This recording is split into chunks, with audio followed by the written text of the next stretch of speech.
Waduk Reservoir Kota Loksmawe dibangun pada tahun 2011. Waduk ini berfungsi sebagai penanggulangan banjir dari Kota Loksmawe. Akan tetapi pada faktanya, waduk seakan tidak terurus. Hal ini dibuktikan dengan tumpukan sampah di mana-mana dan juga keramba masyarakat yang tidak terurus. Hal ini menyebabkan kurangnya keindahan di waduk ini.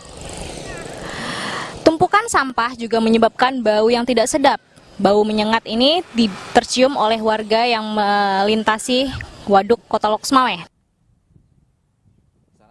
Waduk Reservoir yang dibangun pada tahun 2011 lalu, selain difungsikan untuk pengendalian banjir, juga telah dicanangkan menjadi salah satu ikon objek wisata di Kota Loksmawe.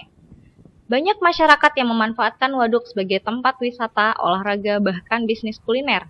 Selain itu, sebagian masyarakat menjadikan waduk sebagai tempat untuk mengais rezeki dengan mencari ikan, tiram, dan kerang, serta membangun keramba untuk memelihara ikan di dalam waduk. Akibat dari seluruh aktivitas tersebut, waduk seluas 60 hektar ini terlihat kumuh seakan tidak terurus. Hal ini dibuktikan dengan tumpukan sampah yang berserakan di sekitar waduk. Tumpukan sampah ini membuat waduk terlihat kotor, alhasil timbulnya bau yang tidak sedap dan menyengat. Bau menyengat ini tercium oleh penduduk sekitar dan para pengunjung waduk. Keramba milik warga juga tidak tertata sehingga mengurangi keindahan waduk. Hal tersebut diakui oleh salah seorang pengunjung waduk yang mengatakan, hendaknya waduk lebih nyaman lagi, sampahnya dibersihkan dan seharusnya ada sanksi bagi yang membuang sampah sembarangan.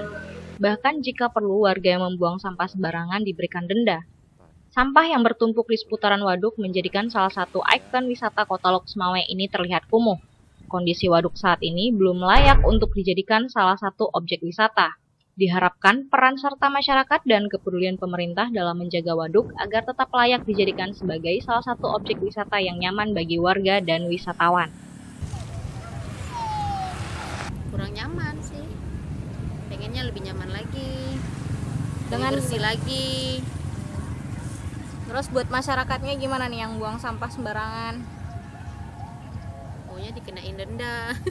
Kenain denda ya Bu ya? Iya, jangan buang sampah sembarangan lagi.